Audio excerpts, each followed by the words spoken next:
Alright guys, a quick one. Here, I'll detail how to disable phone app on Android. So if you want to disable pre-installed app on your Android phone, then here's a quick video for you to do that. So if at the end of this you found this often informative, please don't forget to like and then subscribe.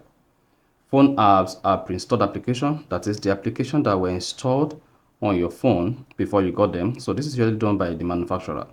So if you want to disable any of the application, all you need to do is go ahead and open your phone settings. On the settings page, scroll down, locate and click on apps or apps and notifications or apps and app management. Just click on apps, then click on see all. Once you click on see all, you should see all your application like this. Now go ahead and select the application you want to disable, which is a pre-installed application. Once you selected it, then you should see the application interface like this. Then locate and click on disable. Now you should spot that says disable this app may cause other apps to stop working correctly. Go ahead and tap disable app, and then you're good. So the application is going to be disabled. You see that? So you can repeat this on all your pre-installed app to disable them. So that is basically how to disable phone app on Android. So if you found this super informative, please don't forget to like and then subscribe.